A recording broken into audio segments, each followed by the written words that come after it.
everyone, my name is Nicole Torres and I am your tour guide here in one and only Canada. Canada is a country located in North America, known for its vast and round land. It spans from the Atlantic Ocean in the east of the Pacific Ocean in the west, with the Arctic Ocean to the north. Canada is the second largest country globally by total area, with a diverse geography ranging from majestic mountains, rolling plains and forested valleys to the frozen Arctic region. It has 10 provinces and 3 territories, with most of its population residing in urban areas near the north-southern border with the United States. Here are 10 of the best destinations to visit in Canada, each offering its own unique charm and attraction. First is a Banff National Park and Lake Louise, Alberta. Natural lovers and nature lovers flock to the Canadian Rockies year-round to explore sites like Moraine Lake and Lake Louise. In winter, it's a paradise for skiers, while summer offers outdoor adventure like hiking and horseback riding. Second is a Montreal, Quebec. Filled with old world charm, Montreal is known for its vibrant food scene, historic architecture and cultural attraction like Notre Dame Basilica and the Montreal Museum of Fine Arts. Third is a Vancouver Island, British Columbia.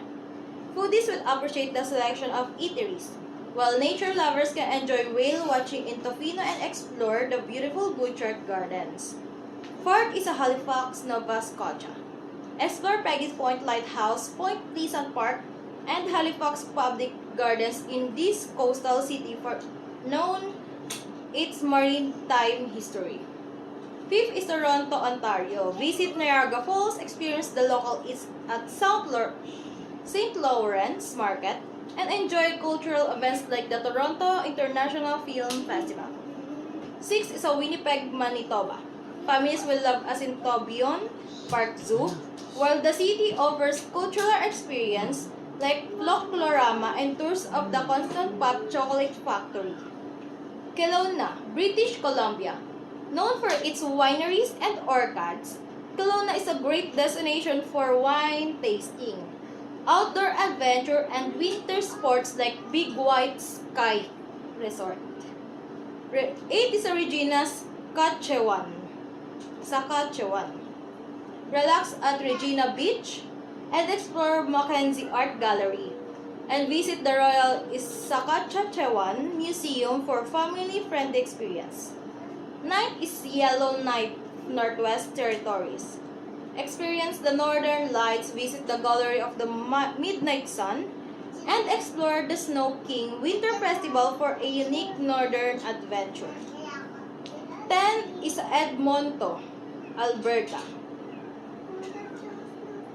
Enjoy the West Edmonton Mall, the Edmonton International Jazz Festival, and local cuisine at Taste of Edmonton for a mix of shopping, entertainment, and dining experience.